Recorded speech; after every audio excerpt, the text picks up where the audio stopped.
You ask Tiger to solve. This deals with linear equations with one unknown. The final result is r equals -5. Let's solve it step by step. Simplify the expression. Group like terms. Simplify the arithmetic. Swap sides.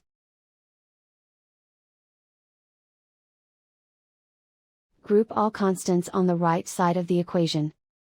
Subtract 3,500 from both sides. Simplify the arithmetic.